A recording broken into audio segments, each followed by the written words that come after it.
Un plaisir de vous avoir une nouvelle fois dans votre émission Face à l'opinion. Nous allons parler de cette déclaration du cardinal Ambongo qui doute de la tenue des élections le 20 décembre 2023, de la réplique de la CENI. On parlera également de la campagne électorale lancée depuis le 19 décembre dernier. Et enfin, on parlera du candidat que nous recevrons sur ce plateau parce que, on va le dire clairement et sincèrement, c'est un candidat.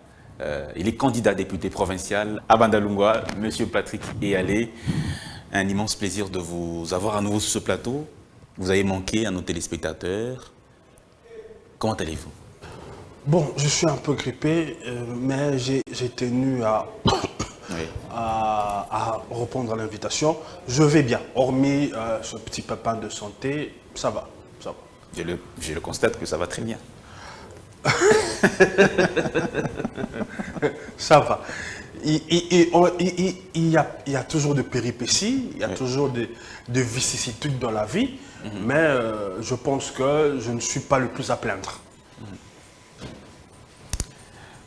D'accord. Monsieur Patrick Eyalé, on va directement aborder la question des élections, prévues le 20 décembre.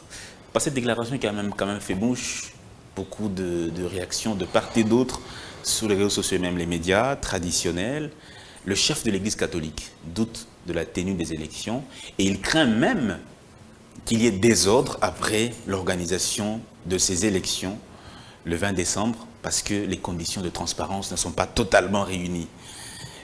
En tant que candidat, partie prenante à ces élections, que répondez-vous? Monsieur Ambongo, le cardinal, nous a habitués durant tout ce quinquennat à parler plus en tant que politique ayant des opinions. Pardon, on peut reprendre l'émission. Il y a quelque chose qui... D'accord. On peut reprendre, s'il te plaît. D'accord. On reprend. Ouais. Mesdames et messieurs, un plaisir immense de vous retrouver à nouveau dans votre émission Face à l'opinion. Eh bien, nous allons parler des élections de façon générale, mais on va aller plus particulièrement dans quelques thématiques. On va prendre la réaction de l'abbé, Monseigneur Ambongo, le cardinal, le chef de l'Église catholique, qui doute de la tenue des élections le 20 décembre, conformément au calendrier électoral, parce que, selon lui, la CENI n'a pas encore donné les conditions de transparence possibles et il craint même que s'il y a élection dans ces conditions-ci, qu'il y ait désordre après les élections. Un peu comme ce que l'avait dit l'abbé Donatien-Cholet, qu'il craignait également qu'il y ait un courageux qui fasse un coup d'État si les élections ne sont pas bien organisées. Monsieur Patrick Eyalé, candidat à Bandal, il est sous la liste de l'AVC, le parti de monsieur le ministre Didier Boudimbou. Absolument. Un plaisir toujours de vous avoir sur ce plateau. Vous avez manqué à nos téléspectateurs qui aiment bien suivre votre verve intellectuelle, votre franc-parler. Bienvenue une nouvelle fois. Merci Dalma. Le plaisir est toujours partagé lorsque je suis invité à Congo Buzz. Oui. Plus précisément, lorsque je suis en phase de fond. Merci beaucoup, monsieur Patrick Eyalé, candidat à Bandalungwa. Exactement. Processus électoral.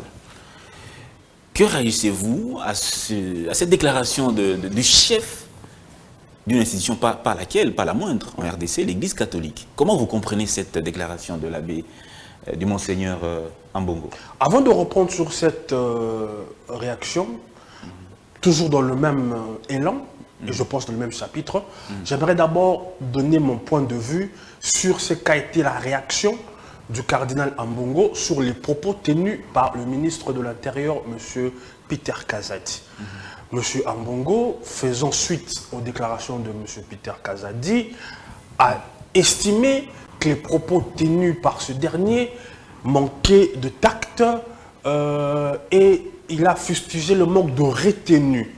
Dans sa formulation, il a dit, parlant d'une catégorie de la population congolaise, les gens de la rue. J'ai déjà des doutes que j'exprime et que j'ai longtemps exprimé vis-à-vis de la supposée neutralité, la supposée impartialité dont se prévaut l'Église catholique, mais pour ne pas faire offense à toute cette institution, je parlerai plus précisément de quelques dirigeants de cette Église catholique. Tenez, monsieur Dan, je comprends que les propos puissent indigner, mais nous assistons de façon, je dirais, systématique à une indignation à géométrie variable. Il n'y a pas si longtemps, un candidat au strapontin suprême s'est exprimé en ce sens en disant, parlant de ses adversaires, il les a traités des magorodos. Le même candidat a tenu une expression dans le Swahili qui, si je l'interprète en lingala ici, les téléspectateurs qui nous suivent seront incommodés. Moi, je ne connais pas le Swahili. L'interprétation de cette expression « bouchichi » veut dire en français « vous allez chier ». Si je tenais une émission en lingala, vous imaginez un peu que j'interprète cela en lingala. Ce même candidat a usé de discrimination, je dirais même de ségrégation, affirmant que les gens, article défini, d'un même village, s'opposeraient à lui. Et dans la même formulation, il traitera ces gens du même village de talibans. Taliban a une définition, je dirais, selon celui qui l'emploie. Pour certains, ce sont des fervents supporters de M. Tshisekedi. Pour d'autres, Taliban est connecté à un village. Et ce village-là est le village dont appartiendrait le président de la République. Il y a eu de la part de ce candidat une succession d'indélicatesses. Mais ni le cardinal, ni Tcholé, personne ne s'en est indigné. Personne n'a estimé que ce candidat n'avait pas de retenue dans son expression. Personne d'entre eux. Mais, à chaque fois qu'il y a, je dirais, une indélicatesse de la part du pouvoir, aussi vite, si ce n'est pas le cardinal, c'est M. Tcholé qui monte au créneau. Alors qu'ils sont supposés faire preuve de distance entre le pouvoir et l'opposition. Mais force est de constater que cette église qui devrait être au milieu du village semble se trouver au coin d'un village qui s'appellerait Kachobou. J'en veux pour preuve. Là, je veux maintenant répondre à votre question. La SENCO pond des déclarations pour mettre en cause le processus. Ils sont reçus par la CENI. Point par point, la CENI balaie leurs accusations fallacieuses. M. Tcholé, accompagné de M. Senga, sort de cette réunion sans qu'on leur brandisse l'arme. Ils disent que la CENI a rencontré les points soulevés par eux et qu'ils s'engageaient à accompagner la CENI, estimant que la CENI a fait preuve de bonne foi et que la CENI a rencontré les questions tendancieuses soulevées par eux. Mais comme ils sont dans une logique, comme ils sont, je dirais, tributaires d'une position politique, il n'a pas fallu une semaine pour que le même Tcholé fasse un revirement pour tenir une déclaration, pour dire que seuls les résultats que donnerait leur mission d'observation devraient être pris en compte. Si cette mission d'observation tenue par eux faisaient état de neutralité. Ce qu'ils disent pouvait s'entendre. Mais quand l'on sait, quand l'opinion sait que vous avez, dès le début de ce mandat, décidé de vous ranger derrière l'opposition. Vous avez délaissé votre rôle d'arbitre. Vous avez délaissé votre rôle, je dirais, de père. Monsieur Patrick Yali, je comprends très très bien votre indignation. Non, ce n'est pas une indignation, c'est, je dirais, pour emprunter une expression qui sied à ce que l'on est en train de parler, c'est une sainte colère, c'est une saine colère vis-à-vis des personnes qui, vous ne semblez pas mesurer la grandeur de la gravité de propos tenus par cardinal Ambongo, appellent à la violence. On a déjà connu ça avec Il appelle à la violence. Oui, on a connu ça avec Tcholé qui a dit, et il s'est rebiffé quand il a dit un courageux. Monsieur Patrick Yali. Non, permettez-moi. Est-ce qu'il Permettez-moi, l'abbé Tcholé, c'est une suite logique. L'abbé Tcholé avait dit quoi? Qu'un courageux sortira du bois et prendra le pouvoir. Et nous avons la déclaration du cardinal qui dit qu'il n'y a pas de transparence et qui, je dirais, prophétise une prophétie de malheur, bien entendu, qu'il y aura chaos. Vous comprendrez qu'ils sont dans un schéma. Vous comprendrez qu'ils sont dans une posture, laquelle posture les exige qu'ils fassent des prédictions, des incantations, des imprécations pour un chaos. Monsieur Patrick Yali, êtes-vous sûr d'être resté fidèle à leurs déclarations? Absolument. Absolument. Mais l'abbé Tcholé n'a-t-il pas dit qu'il y aurait un courageux qui prendrait le pouvoir? Si on veut faire de l'exégèse, il appelait un coup d'État. Il appelait un coup d'État. Fort heureusement pour lui, il s'est rebiffé. Il a dit qu'on aurait mal compris ses propos. Non, on n'a pas mal compris ses propos. C'est-à-dire, dans un état normal, les évêques catholiques appellent à un coup d'État. Donc c'est comme ça que les choses se présentent, Monsieur Patrick Yali. Dans un état normal, les évêques, comme nous sommes dans un pays laïque, n'auraient pas autant de, je dirais, de droit à s'exprimer sur des sujets politiques dans un état normal et laïque. Mais quand vous me posez la question, comment dans un état normal des évêques on appelle à... Non, c'est une question. Est-ce une évidence que les évêques appellent à un coup d'État? Cela ne souffre, je dirais, à mon point de vue, cela ne souffre d'aucun, je dirais, d'aucune ombre de doute qu'ils sont dans un schéma de refus d'accepter les résultats qui sortiront des urnes. Ils sont dans le schéma d'une contestation, ils sont dans le schéma d'appeler à une, je dirais, à une révolte, voire même une guerre civile. C'est-à-dire tous les moyens qui pourront permettre de mettre fin au pouvoir de M. Tshisekedi sont bons à exploiter pour eux. C'est l'impression.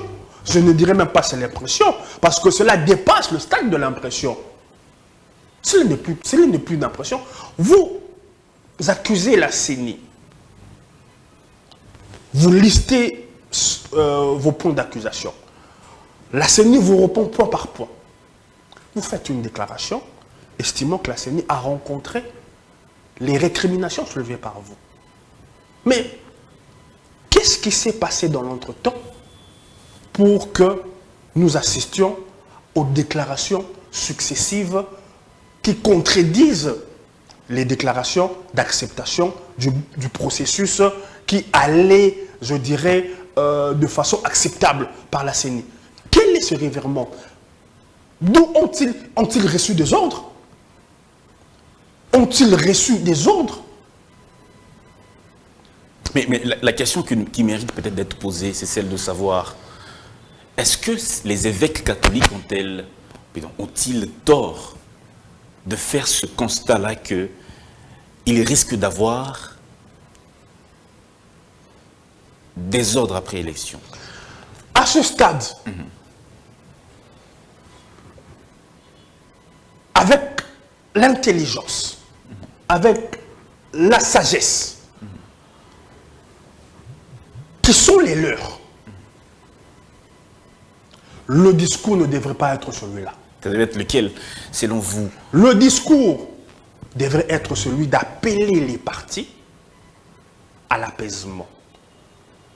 Le discours devrait être celui de pousser à, je dirais, à la concorde. Et non celui de jeter de l'huile. À ce stade ici, faire des déclarations prémonitoires telles que j'ai eu à entendre du cardinal, en faisant le lien entre la position, je dirais, clivante qu'il a eue en traitant une catégorie de la population des gens de la rue.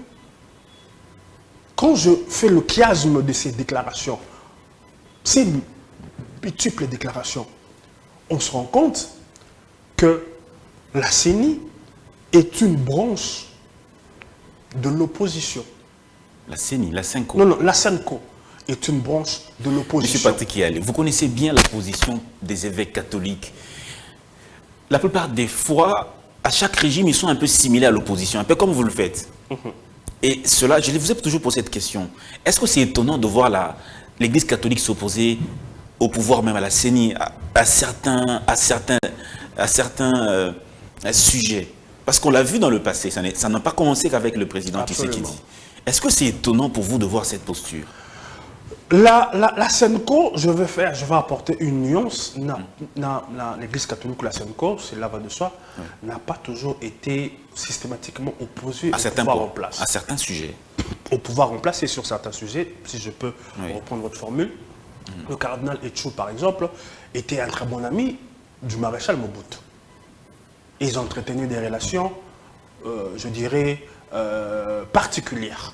C'est pour vous dire que il n'y a jamais eu que des tensions. Il va sans dire que le cardinal actuel n'entretient pas ce genre de relation avec le président actuel. Est-ce le cardinal Monsengo non plus avec Joseph Kabila à l'époque? Le cardinal Monsengo non plus n'entretenait pas de relation, je dirais, particulière. Mais grande a été ma surprise d'observer qu'après que M. Kabila et son épouse ont pris congé du pouvoir, que les mêmes personnes, la même structure, a entretenu et continue à entretenir des relations particulières avec le couple Kabila. Qu'entendez-vous par relation particulière, M. Patrick Yalé? Soyez sincère. Par relation particulière, j'entends par là la succession des loges envers le couple présidentiel. Vous avez raté l'épisode où le cardinal Ambongo disait à Mme Olive Lembe que le couple A bénéficie de son soutien inconditionnel et que les Congolais avaient encore grand besoin d'eux. C'est alors que ils nous disent qu'ils sont, je dirais, le symbole de la cohérence. Ils sont la cohérence même personnifiée. Mais permettez-moi, sauf leur respect, de trouver ce genre de choses tout sauf cohérent. Monsieur Patrick Yalé. Je crains. Oui.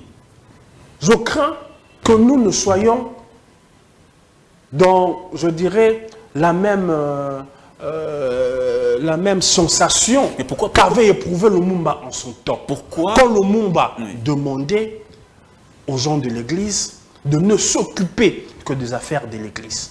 Je crains.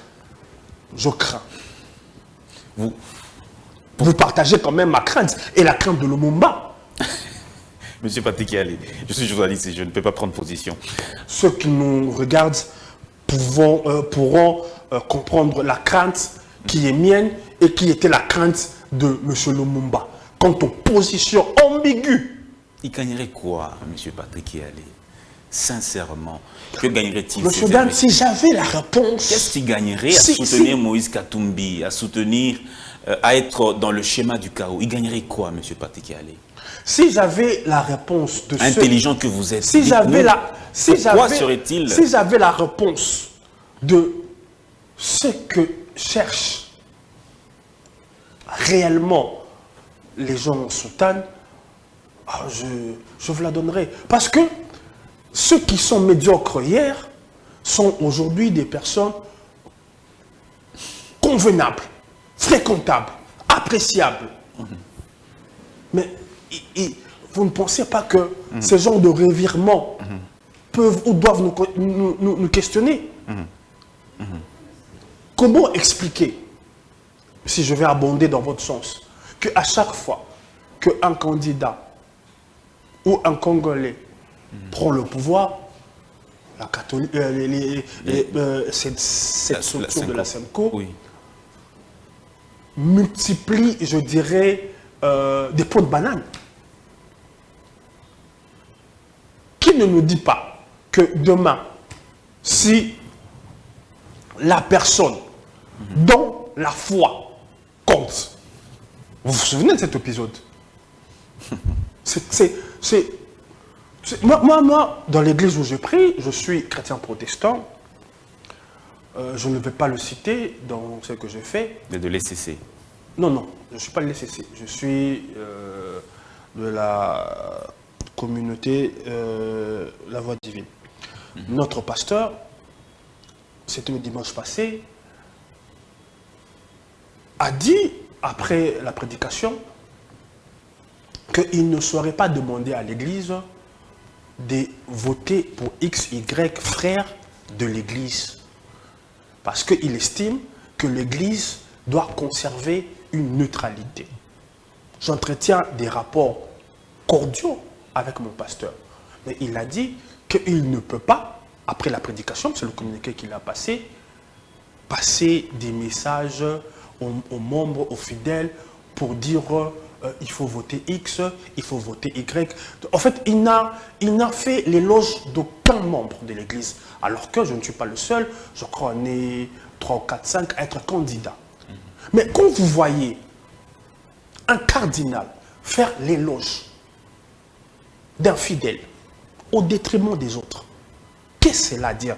Je ne dis pas, et je ne compare pas mon pasteur au cardinal, mais sur ce point-ci, j'aurais bien voulu que mon pasteur dise clairement, j'appelle les fidèles, j'appelle ceux qui me connaissent, à voter, M. Yali.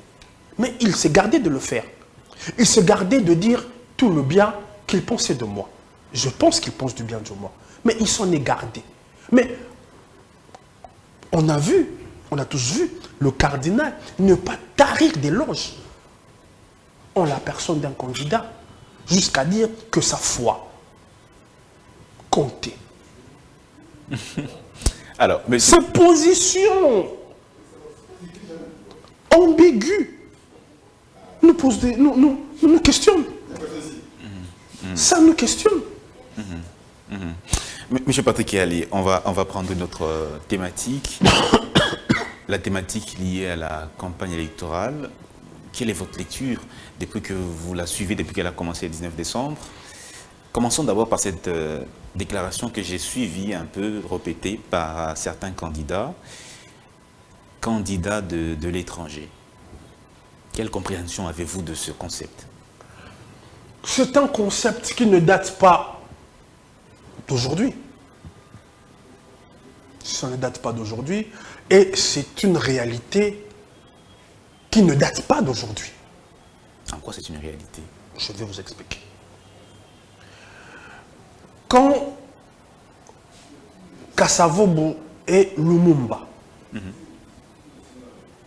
perdent le pouvoir, ce n'est pas le fait des Congolais.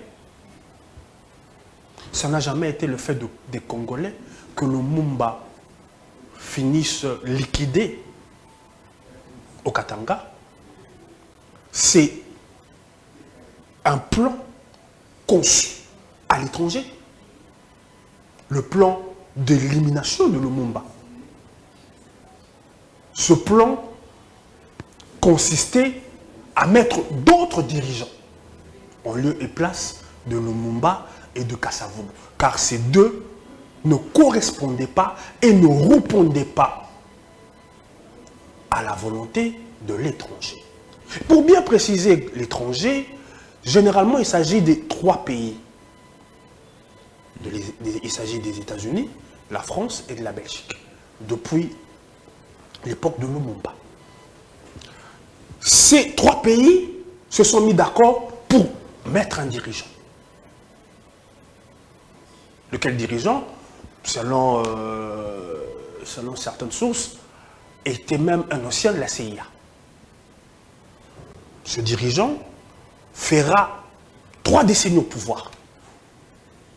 Quand ce dirigeant-là n'obéissait plus au doigt et à la lettre, aux injonctions de l'étranger, quand les intérêts ont cessé d'exister, on enverra M. Bill Richardson dire à M. Mobutu, placé par l'étranger, que monsieur, votre temps est fini. Vous devez quitter le pouvoir. L'étranger se choisira quelqu'un pour présider à notre destinée. Cette personne a été recommandée à l'étranger par M. Kagame. Il s'agit de Mzee Kabila. Il y a une force militaire qui s'est mise en place, coordonnée par le Rwanda, à travers son chef d'état-major, qui deviendra notre chef d'état-major, et cette force appelée AFDEL a recouru à un Congolais pour légitimer l'invasion qui se préparait depuis quelques années. Cette invasion, qu'on appellera abusivement guerre de libération, mettra à la tête de ce pays le choix de l'étranger. Kagame. Non. Mzee. Mzee Laurent Désiré Kabila. Mais Mzee proposé par Kagame. Proposé par Kagame, parce que Kagame, depuis, entretient de relations privilégiées avec les 3 pays cités. Kagame, il entretient des relations privilégiées. Avec particulièrement les États-Unis. Avec la France, ce n'est pas des relations privilégiées, mais c'est une relation, je dirais... Les États-Unis qui ont suspendu l'aide militaire au Rwanda. J'en viens. Avec la France, c'est une relation de culpabilité. La France se sent coupable de ce qui s'est passé au Rwanda. Alors que, on en reviendra, je risquerai de me perdre. D'accord. Donc, on se retrouve avec Mzee Kabila, volonté de l'étranger. Proposé par Kagame. Proposé par Kagame. Mzee Kabila, qui a accepté de jouer le jeu, se révoltera contre le plan qui a été mis en place et dont lui était le pantin, le proxy, la marionnette, pour prendre les expressions qu'on a appris diront ces quinquennats. Et c'est tout à son honneur, Mzee se rebellera. Il décidera de chasser les Rwandais et il ira, je dirais, en croisade contre l'étranger. Parce que ces derniers voulaient avoir, je dirais, de l'ascendance sur la République. Le même schéma est en train de s'appliquer aujourd'hui. Permettez-moi de cheminer doucement. pour comprendre que ces faits et cette réalité ne datent pas d'aujourd'hui. Musée sera liquidé. On ne sait jamais, on ne sait pas à ce jour qui en sont les tireurs de ficelles. Vous pensez que l'assassinat de Musée est une affaire congolo-congolaise? Des questions à se poser. Des questions à se poser.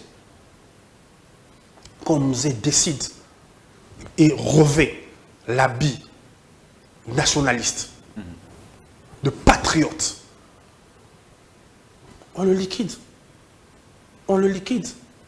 L'étranger. L'étranger est encore, comme à l'époque de Lumumba, mêlé à l'assassinat des musées. On a la tête de pays, Joseph Kabila. Posons-nous la question. Était-ce une volonté congolo-congolaise? Quand l'on voit comment, juste après, M. Louis Michel prendra le président Kabila et l'amènera successivement en Belgique, en France et aux États-Unis pour qu'il soit adoubé. Les premiers pas de M. Kabila étaient étroitement contrôlés, surveillés par Louis Michel, qui était, je dirais, le terme m'échappe, celui que les métropoles désignaient pour assurer la gestion. Le terme me reviendra peut-être. Joseph Kabila a ainsi cheminé comme ça pendant les premières années. Mais lui, comme son père, décidera de se rebeller contre l'étranger. S'en est suivi tout ce qu'on a connu pendant les 18 ans, non pas, je dirais, les 5 dernières années de la gestion de Kabila, où vous sentez l'oppression de la communauté internationale. Et actuellement, vous pensez que les mêmes schémas... C'est pour vous dire oui. que ce fait, que cette réalité n'est pas une fiction, n'est pas une lubie, ce n'est pas un mirage. Cette réalité existe et a toujours existé, où vous avez l'étranger qui vous impose des dirigeants. Quand ils n'ont pas reçu à vous imposer le dirigeant, ils veulent contrôler le dirigeant qui est en place. Quand ils n'arrivent pas à le contrôler, ils vous peint comme l'enfer, comme l'enfer sur terre. Tout ce qu'on observe comme récrimination, comme atteinte aux libertés, atteinte à ceci, à cela. Vous entendez pareille récrimination vis-à-vis du Rwanda.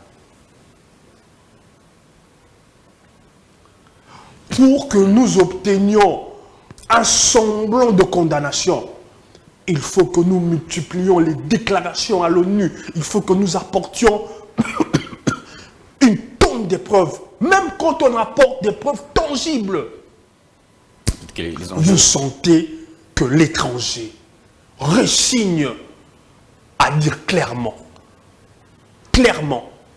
que le Rwanda agresse le Congo. Et ceux qui sont alignés derrière l'étranger ont du mal à dire clairement que le Rwanda, vous les reconnaîtrez, ils ont du mal à dire clairement que c'est le Rwanda qui agresse le Congo. Ça se justifierait par un certain deal qu'ils ont conclu déjà avec l'étranger, selon vous? Je n'ai pas, c'est des indiscrétions que je ne connais pas, mais dans les questionnements Je sais pas qui allait, on est à la fin. qui sont, Oui. qui on sont, va chuter. Oui, on va chuter. qui me taraudent, il y a des zones d'ombre qui me laissent penser que l'étranger a un candidat. Et je vous ai je dirais, montrer le fil conducteur de la volonté de l'étranger. Et je vous ai donné un peu, je dirais, les signes qui montrent qui peut être le candidat de l'étranger. Mais si le candidat de l'étranger, comme vous le dites, arrivait à l'emporter, ça serait quoi la conséquence? La conséquence serait de, je dirais, perpétuer je dirais, le plan de l'étranger et du Rwanda. Ils ont un plan qui ne date pas d'aujourd'hui. Ils veulent un facilitateur à la tête du pays qui facilite, je dirais, la concrétisation. Monsieur Tshisekedi, le président, de bonne foi, a voulu, je dirais, pas rompre, mais a voulu contourner cela en proposant à M. Kagame je dirais, de chercher d'autres voies pour que, à l'issue, il y ait la paix. Mais visiblement, M. Kagame et l'étranger tiennent à leur schéma. Merci et beaucoup. Pour ce faire, ils ont besoin d'un facilitateur.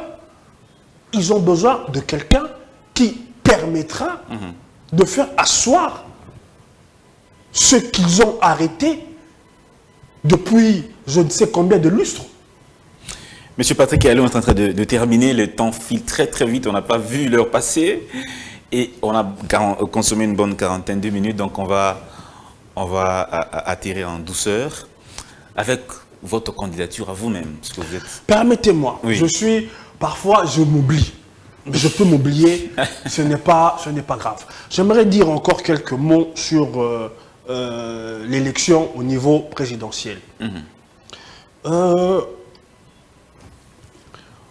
observe un débat, je dirais, au ras de pâquerette. C'est-à-dire? Des sujets qui sont lancés dans ce débat sont des sujets qui ne sont pas à la hauteur des enjeux. Quand quelqu'un dit « moi président, il n'y aura pas de première dame », qu'est-ce qu'est le fait de ne pas avoir de première dame par rapport à la situation, par rapport aux défis qu'attend le Congo? Qu'est-ce que cela représente? Un candidat qui veut prendre les rênes du pays a comme projet de société de supprimer, je dirais, le rôle de la première dame. Un candidat qui dit « moi, président, je ne percevrai pas de salaire ». Mais c'est une fumisterie. Parce que le salaire d'un président, il ne peut pas être pris de façon aussi simpliste. Parce qu'en réalité, le président n'est pas compté comme un individu. C'est une institution, l'institution président. Et l'institution a une dotation. Et le salaire n'est qu'infiniment petit dans la dotation de l'institution président. Ce n'est pas Monsieur X en tant qu'individu qui perçoit un salaire et c'est fini. Les dépenses sont liées à l'institution. Et dans cette institution, il y a plusieurs rubriques. Dire que vous ne percevrez pas votre salaire, c'est de la poudre de perlimpinpin. Monsieur Patrick Yalou, permettez-moi. Je peux même ne pas parler de moi. Mais permettez-moi que je termine sur ce bric-à-brac que l'on observe dans les déclarations des personnes qui souhaitent prendre la destinée de ce pays, mais qui mettent sur la table des sujets aussi risibles. Je ne percevrai plus de salaire, il n'y aura plus de première dame, il n'y aura plus de maison civile. C'est vraiment cela l'enjeu? C'est vraiment cela l'enjeu? Aucun mot sur la guerre d'agression. Aucun mot sur les agresseurs. Il a dit qu'il va mettre fin à la guerre en 6 mois. Il a dit. Je parle des agresseurs. Encore que, prétendre qu'il mettra fin à cette guerre en 6 mois, c'est encore, je dirais, de la fumisterie. Pour mettre fin à quelque chose, il faut d'abord poser le bon diagnostic. Mais il dit que les militaires, c'est dû essentiellement à la motivation. Les militaires ne sont pas suffisamment motivés, qu'il va quadrupler les salaires des militaires, il va les soutenir suffisamment, il va même aussi aller s'installer à Goma pour bien coordonner ses actions militaires. Il est à féliciter parce qu'il est en train de faire plus de promesses en un laps de temps que celui qu'il qualifie de Monsieur Promesse. Encore qu'il traîne derrière lui des promesses non réalisées quand il fut gouverneur. Donc, acte. Oui, concluons. Je parlais du diagnostic. Concluons. Je parlais du diagnostic. Oui. Cette guerre a plusieurs dimensions. Et la guerre a plusieurs, je dirais, compartiments. Aujourd'hui, quand vous avez la situation que l'on a, il y a ce qu'on appelle la guerre médiatique. Vous voyez ce qui se passe entre l'Israël et le Hamas. Vous voyez de vos yeux comment se déroule cette guerre médiatique. Comment remporter cette guerre classique quand on ne sait pas mettre en avant les atouts pour que l'on remporte cette guerre médiatique. Cette guerre médiatique que nous devons mener contre le Rwanda. Si vous ne diagnostiquez pas le bon diagnostic, cette guerre ne sera même pas menée. Votre numéro de... Je suis Patrick Léalé, candidat à la députation provinciale numéro 54. Je me suis porté essentiellement candidat parce que j'estime que j'ai une certaine compétence. J'ai un profil. Au-delà de profil qui émarge ça et là, j'estime que le profil qui est le mien peut apporter un vent nouveau, peut apporter un réveil dans la commune de Banda-Longwa. Je l'estime d'autant plus que quand j'observe les acteurs qui sont mes challengers, quand j'observe le déroulement de la campagne où nous avons des candidats qui se font, je dirais, qui font du copinage avec les Koulouna pour terroriser les autres candidats, pour imposer leur candidature, je me dis, j'avais bon droit et j'avais amplement raison de me porter candidature pour faire échec et barrage à ce genre de comportement. Merci énormément, M. Je n'ai pas eu le temps de décliner ma vision. Malheureusement, il y a une autre émission qui doit commencer dans quelques minutes. Toutes nos excuses, M. Patrick Léalé. J'espère qu'on aura également une autre émission avant la fin de la campagne pour que vous puissiez suffisamment étaler toutes vos idées pour le redressement de cette commune, la commune de Banda-Longwa. Je vous en serai gré. Une commune qui est fleuron. Merci énormément aussi à vous qui nous suivez. On va vous dire au revoir. Portez-vous très très bien. Monsieur Patrick Léalé est là. Il sera toujours là pour vous servir. Votez-le, numéro 54 à Bandal. Il est un candidat. Il dit qu'il a les compétences de pouvoir bien représenter cette commune. Portez-vous bien. Au revoir. Compétences et profil. Au revoir.